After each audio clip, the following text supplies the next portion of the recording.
마태복음 5장 13절부터 16절 말씀입니다. 너희는 세상의 소금이니 소금이 만일 그 맛을 잃으면 무엇으로 짜게 하리요? 후에는 아무 쓸데없어 다만 밖에 버려져 사람에게 밟힐 뿐이니라. 너희는 세상의 빛이라. 산 위에 있는 동네가 숨겨지지 못할 것이요. 사람이 등불을 켜서 말 아래 두지 아니하고 등경 위에 두나니 이러므로 집안 모든 사람에게 비치느니라. 이같이 너희 빛이 사람 앞에 비치게 하여 그들로 너의 착한 행실을 보고 하늘에 계신 너희 아버지께 영광을 돌리게 하라. 아멘. 사랑하는 성도 여러분, 오늘 저는 하나님의 말씀을 묵상하면서 새로운 사실을 발견했습니다. 하나님께서 어떻게 영광을 받으시고 어떻게 찬송을 받으시는가. 그동안 제가 생각하기에는 익숙한 생각인데, 우리가 하나님 앞에 찬송할 때, 우리가 하나님 앞에 예배할 때에 하나님은 영광을 받으신다, 이렇게 저도 익숙하게 생각을 했습니다. 그런데 한 가지 더 깨닫게 되었습니다. 하나님은 믿는 우리들만이 아니라 믿지 아니하는 세상 사람들 속에서도 하나님은 그들을 통해서 하나님의 영광을 받으시고 하나님이 찬송을 받으시기 원하신다는 것을 알게 되었습니다. 무슨 말이냐면, 우리 믿는 자들이 믿음으로 바르게 살 때, 우리 믿는 자들이 정말 이 세상에서 착하게 살 때, 믿지 아니하는 사람들이 감동을 받아서 도대체 저 사람들의 믿는 믿음이 뭐고, 저 사람들이 믿는 하나님이 뭐길래 저들이 우리랑 다르게 살지? 이렇게 하여서 하나님에 대하여 다시 생각하고 하나님께 영광을 돌릴 때, 그 영광도 하나님이 받으시기 원하신다는 거예요. 오늘 우리 그리스도인들이 한국 사회에, 이웃에게, 사회에게 어떻게 비춰질까? 어떤 모습일까? 정말 우리가 다시 생각해야 합니다. 나만 예수 믿고 천국 가면 땡, 이런 믿음을 정말 우리는 다시 생각해야 합니다. 도대체 IM 국제선교회가 무엇이고, IM 국제선교회 대표가 누구길래, 무슨 일을 했기에 이토록 지탄을 받아야 되는가. 그래서 정말 제가 시간을 내서 그분이 간증을 했던 것, 그분이 강연을 했던 것을 상당한 시간을 투자해서 들었어요. 간증을 교회에서 간증했던 것 1시간 이상을 했던 것을 처음부터 끝까지 다 들었어요. 그리고 그분을 직접 만났던 분을, 하나님께서 뜻밖의 또 그분을 만났던 분을 제가 만날 수 있도록 하나님이 기회를 주셔가지고 그분이 어떤 분인가를 인터뷰를 하게 됐어요. 그분이 영상으로 남겨진 간증을 사실 저는 솔직히 감동스럽게 일단은 들었습니다. 정말 가난한 가정에서 아버지 어머니 다 질병이 있고 가난했고 어렵고, 너무 가난해서 누이들이, 형들이 가난을 면하기 위해서 다른 집의 공장에 팔려가는 이런 일들, 그 힘들고 어려운 속에서 예수님을 만나고 십자가에 못 박히신 예수님을 만나서 자신도 변하고 새로운 삶을 살게 되었다. 이 세상의 어떤 도덕, 철학, 그 어떤 것이 나를 이렇게 변한 것이 아니라 우울하고 불행하다고 생각했던 내가 행복한 사람으로, 사명의 사람으로 변화될 수 있었던 것은 예수님을 만난 것이었다. 이런 간증에서는 제가 은혜를 받았어요. 그 진실도 느껴졌어요. 받아들여졌어요. 그러면 그런 복음, 그런 믿음이라면 삶도 행실도 일치해 줘야 되는데 왜 오늘 사회에 이런 문제를 야기하게 될까? 이 갭, 이 간극은 도대체 무엇이냐? 이런 물음이 저에게 온 겁니다. 나는 그의 삶을 모두 다 살펴보지를 않고 물론 일부입니다. 이 일부를 가지고 전체 말하기는 어렵지만 그래도 말할 수 있는 것은 믿음과 삶이 같이 가야 되는데 믿음과 행실이 같이 가야 되는데 일치하지 못한 부분들이 너무 있더라는 거예요. 왜 그의 자기의 경력이나 자기의 살아온 생에 있어서 속이는 부분이 있느냐? 의혹을 불러일으키느냐? 적어도 목사가 되려면 전도사로서 신학을 공부하고 전도사로서 훈련을 받아야 하고 시험을 통과해야 하고 교회에서 사역을 해서 검증이 되어서 7년, 10년 훈련을 받고 공부를 해서 목사가 돼야지. 왜 이런 과정이 생략된 채 목사 안수를 받았느냐? 교육 사업을 하면 교육 사업을 하지. 왜 선교사라는 직함을 가지고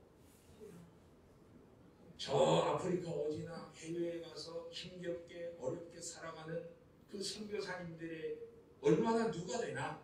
선교사의 이름을 가지고 기껏해야 미국 왔다 갔다 하면서 사업 때문에 선교사의 직함을 가지고 있느냐? 이런 것들이 믿음과 삶, 믿음과 복음, 복음과 삶이 일치하지 않아서 몹시 불편했고 그가 생각하는 믿음, 예수를 만난 믿음은 좋지만 적어도 수백 명의 학생들의 장래와 미래와 건강을 걱정한다면 격리를 해야지. 격리를 하는 것이 여러분 믿음이 없는 행위입니까? 여러분 믿음이 없어서 제가 마스크를 쓰고 있습니까? 여러분이 믿음이 없어서 마스크를 쓰고 예배석에 앉아 계십니까? 구약의 레위기 13장에 보면 구약에도 전염병이 돌거든 제사장 앞에 가서 일정 기간 확인하고 확인해도 검증이 안 되면 또 격리해서 확인하고 안전하게 되면 공동체로 돌려보내시는 것이 성경이고 그것이 하나님의 과학의 원리예요. 이것을 깨뜨리는 것이 믿음인가?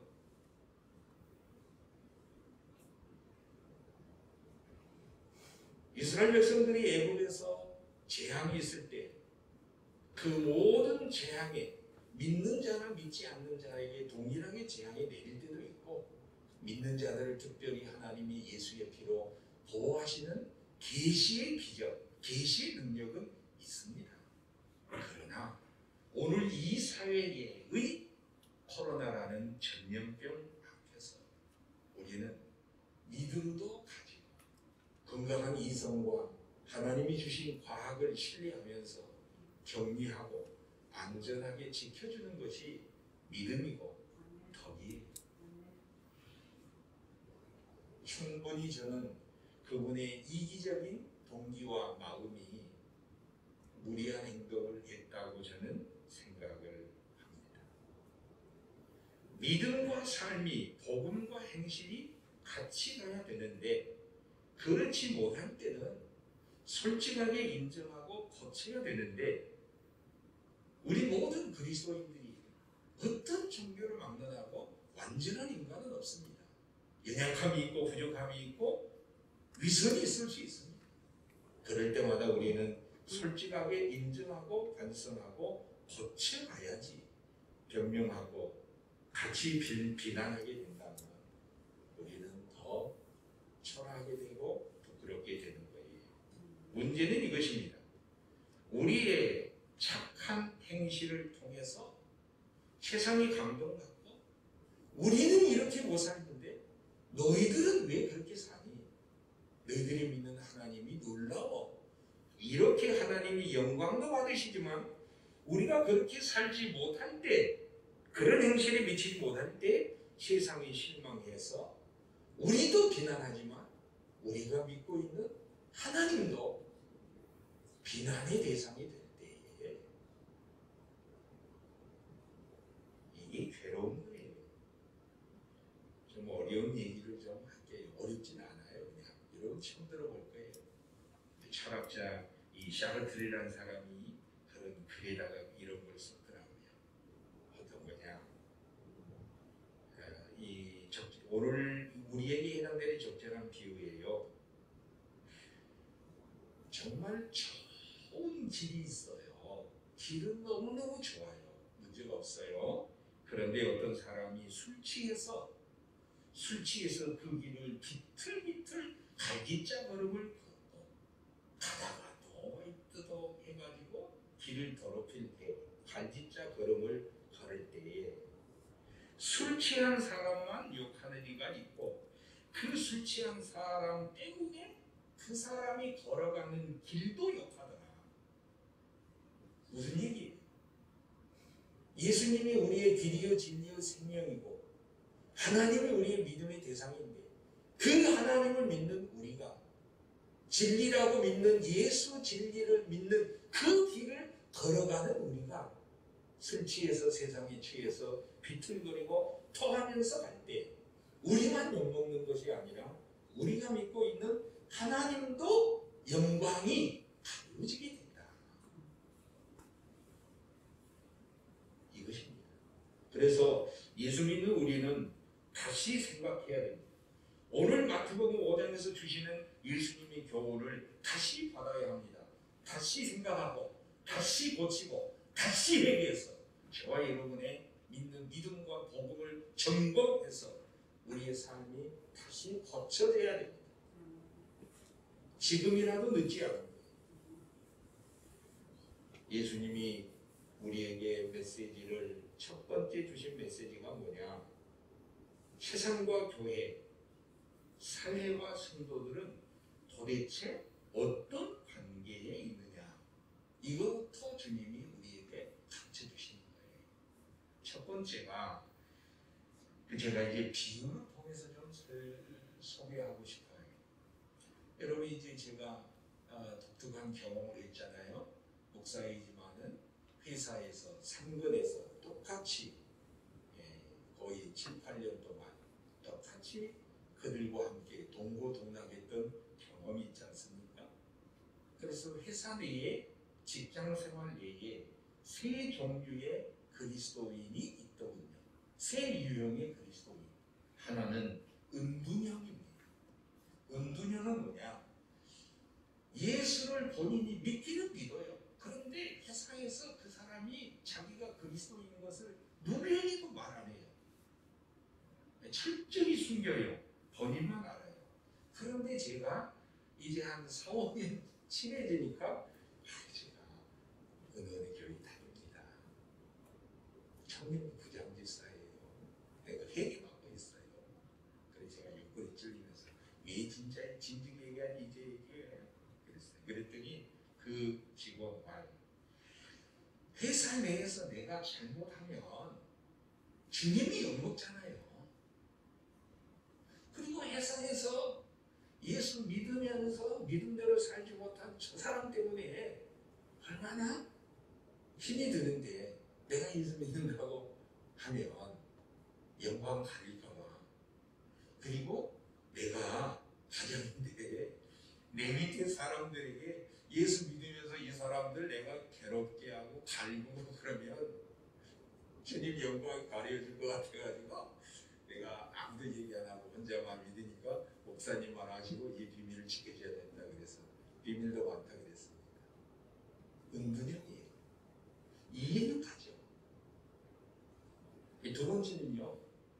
동하형이 있더라고요. 동하형. 동하형은 본인이 교회 다닌다는 걸 다 얘기해요. 공개해요. 그런데 똑같이 술자리에 앉아요. 더 마셔요.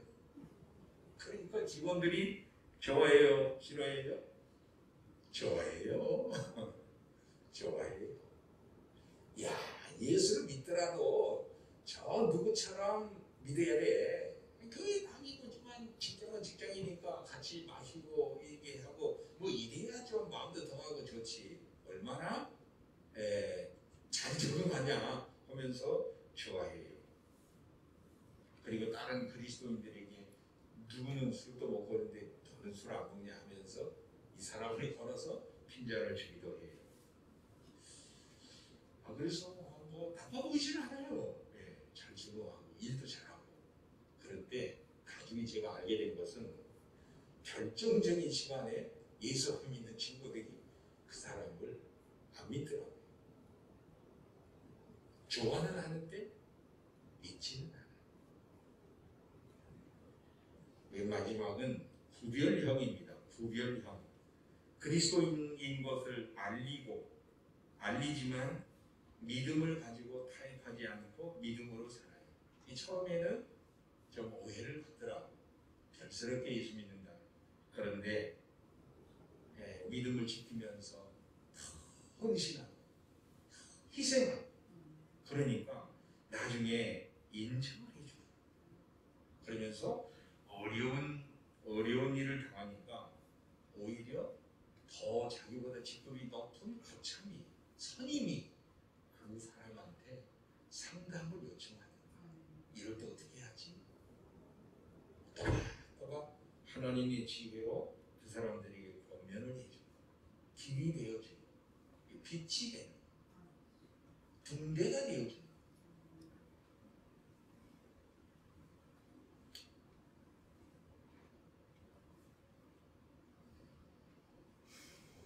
과거에 우리 한국교회는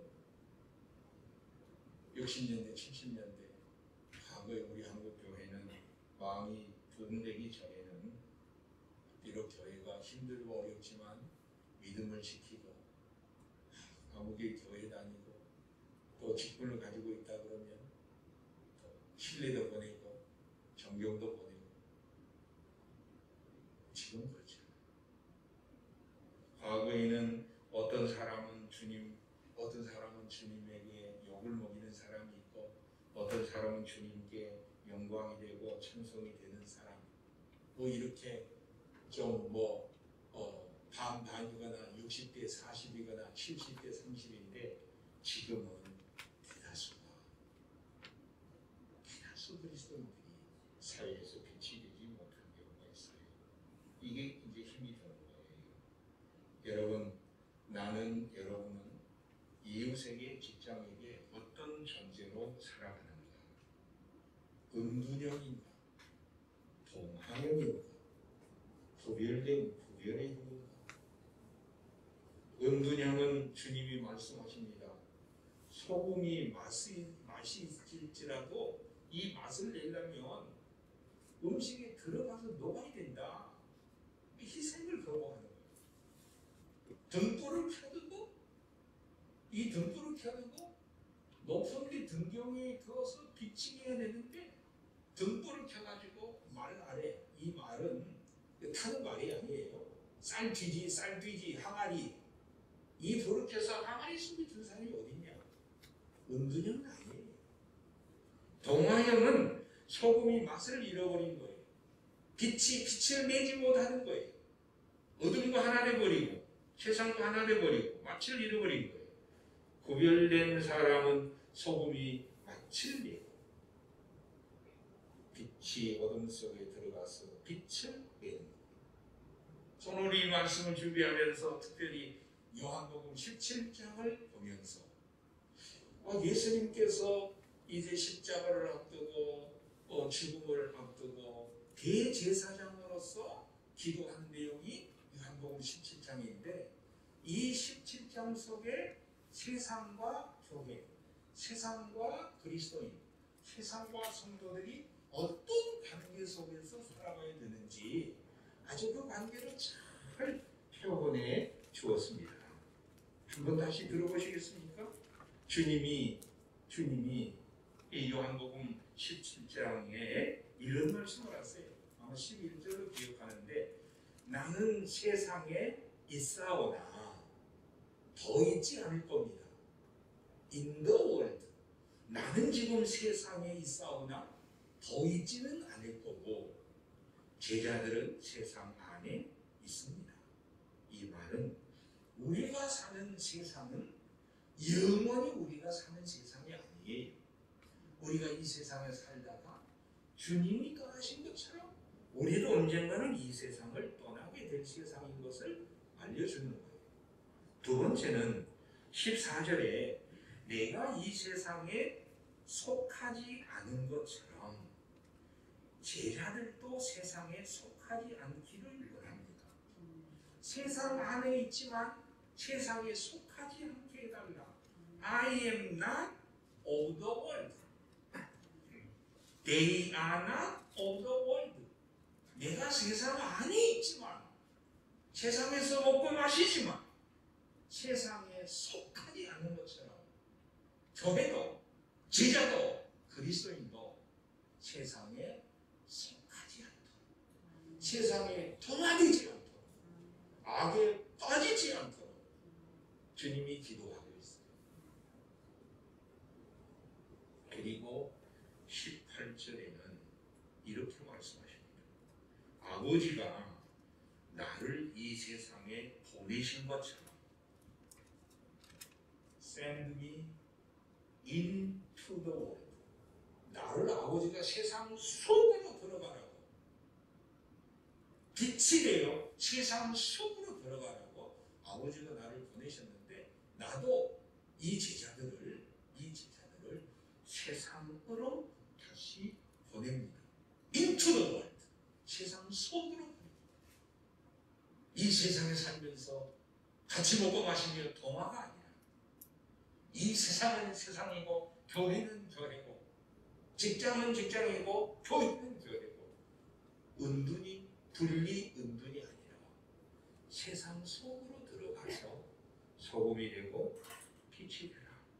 정리하자면 교회는 성도들은 세상 안에 있지만 영원히 살 것처럼 생각해서는 안 되고 세상에 속하지 않고 구별되어 세상 속에서 은둔하지 말고 동화하지 말고 세상 속으로 들어가 빛이 되고 소금이 되라. 이것이 예수님의 말씀이에요.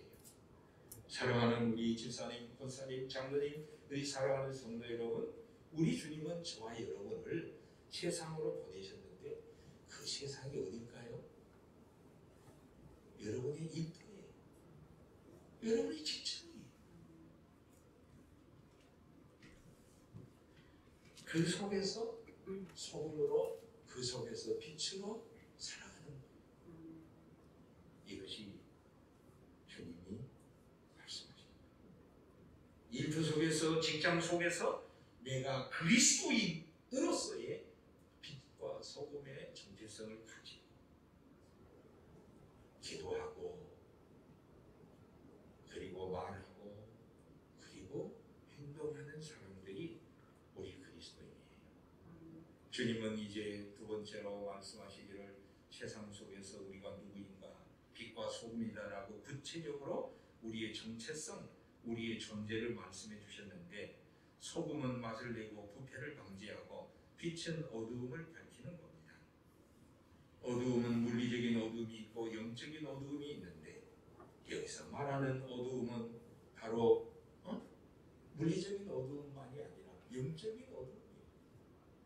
여러분 이 세상에서 지휘고와 막론하고 지식의 유무를 떠나서 왜 사는지를 모르는 거 인생의 어두움이에요. 어디서 와서 어디로 가는지 이걸 모르면 이게 영적인 어두움이에요. 힘들고 어려우면 어디로 가야 할지 방향을 모르는 인생, 혼돈의 인생에게 주님은 빛이 되라. 그런 사람에게 빛이 되어줘라. 등대가 되어줘라. 주님이 빛이어서 생명의 빛이어서 참 빛이어서 각 사람에게 빛이 그 주님이 저와 여러분에게 뭐라고 말씀하시냐? 너희도 빛이다. 나도 빛인데 너희도 빛이다. 다만 차이가 있다면 주님은 스스로 발광하는 스스로 빛을 내는 생명의 빛이시라면 저와 여러분은 반사하는 빛 주님의 빛을 받아서 이 세상에 비춰주는 반사하는 빛입니다. 하나님과 오래 머물고 기도 속에서 말씀 속에서 하나님을 깊이 만나고 하나님과 교제하면 하나님의 빛이 우리 안에 임해서 그 빛이 드러나게 됩니다. 이게 모세예요. 모세가 40일 동안 시내산에서 하나님 만났어요. 뒀다 끝나요? 아니에요. 시간이 있나요? 아니에요. 하나님 만났어요. 하나님 만나고 세상에 내려오니까 그의 얼굴빛에 광채가 나서 사람들이 바로 볼 수 없어요. 스데반도 우리하고 똑같은 사람인데 얼굴에 천사의 얼굴, 천사의 빛이 얼굴에 비쳤어요. 왜 그랬어요? 하나님 우편에 계신 예수님 만나고 나서 천사의 얼굴이 되는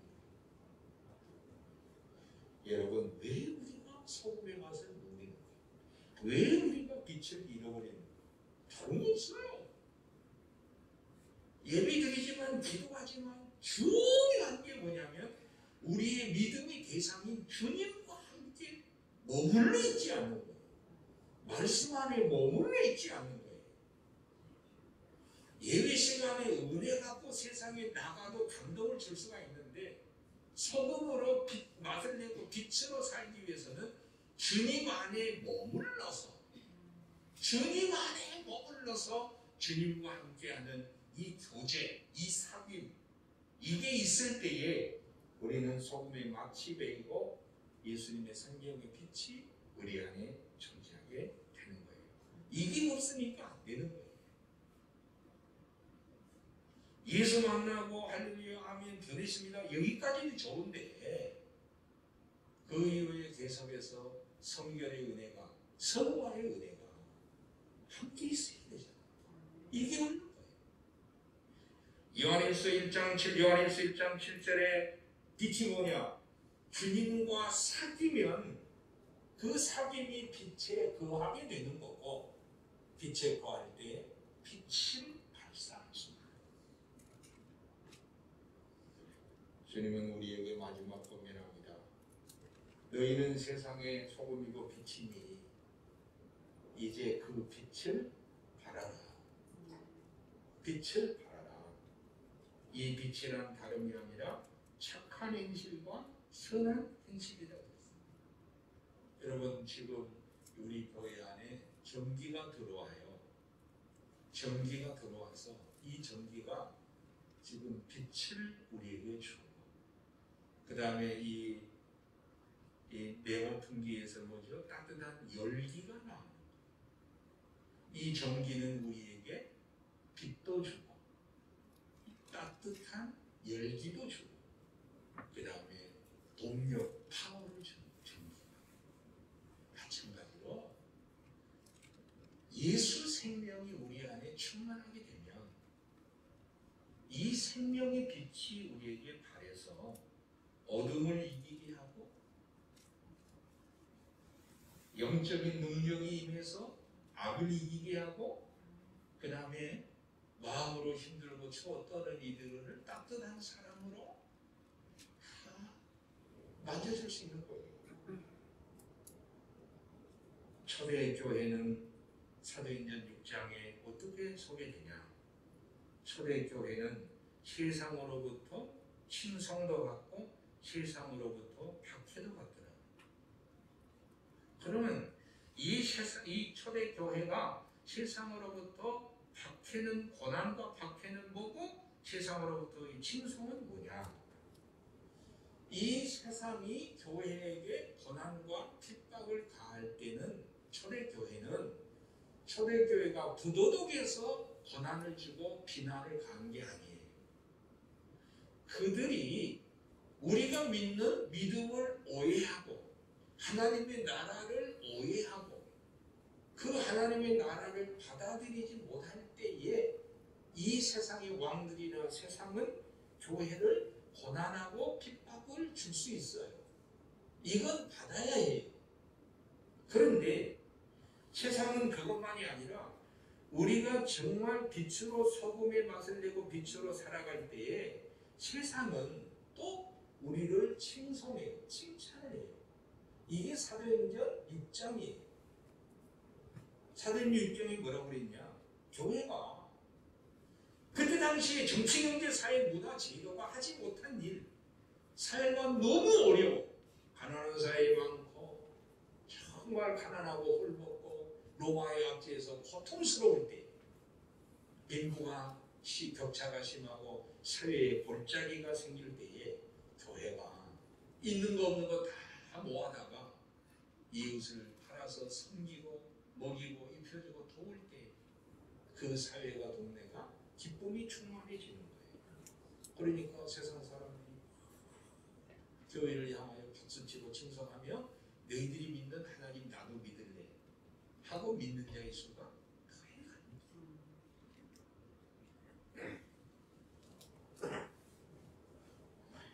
그래서 초대교회는 사도행전 6장을 경험한 이후에 이상하게 초대교회는 사람을 세울 때, 직분자를 세울 때 기도 열심히 하고 믿음 좋은 사람, 성령 충만한 사람, 지혜로운 사람을 세우되 거기다 하나 더 플러스 칭찬받는 사람, 사회에서 칭찬받는 사람, 이 덕목이 더해지는 거예요.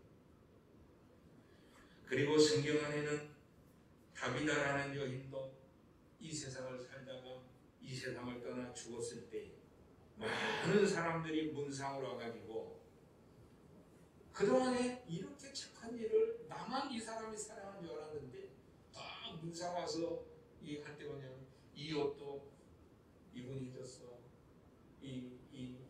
오늘 말하면 권사님이 이 권사님이 다 해줬어. 어떤 사람이 속옷을 꺼내보면서 이 권사님이 다 해줬어. 힘들 때 도와줬어. 착한 행실이 드러나는 거예요. 그게 죽음이 아름다워. 얼마나 아름다워. 그 주님이 이 다비다, 여과에 사는 다비다 여인이 하나님을 살리는 거예요. 다시 살게. 도대체 주님이 말씀하시는 착한 행실이 오늘 우리 사회에 뭐겠습니까? 착한 행실이 큰 일, 큰 뭐 이게 아니에요. 작은 거 하나라도 이웃에게 작은 거 하나라도 섬기고 희생하고 섬기고 좀 희생하고 이럴 때 나를 사랑한 사람을 사랑하고 좋아한 사람을 좋아하고 끼리끼리 유유상종한다면 이 사회는 주님은 그것을 착한 행실이라고 말하지 않아요. 그것을 넘어서서 희생하고 섬길 때 그것이 착한 행실이 됩니다. 사랑하는 성도 여러분, 오늘 우리는 다시 복음 앞에, 다시 믿음 앞에, 다시 예수 앞에 서서 이대로 살아도 되는지를 다시 묻고 우리가 세상 속에 인투로 세상 속으로 들어가서 녹아지고 빛이 되라는 주님의 말씀을 다시 듣고 우리의 믿음을, 우리의 복음을 산 믿음으로 다시 드러내야 코로나가 끝난 다음에 우리 이웃을 예수 믿자고 초청할 수 있는 기회라도 있는 거지. 지금 이렇게 살다가 코로나 끝난 다음에 할 말이 없지. 다시 생각합시다. 아멘? 다시 생각하고 다시 믿고 다시 회개에 합당한 열매를 맺는 우리 사랑하는 성도 여러분들이 되시기를 주 예수의 이름으로 축복합니다. 아멘.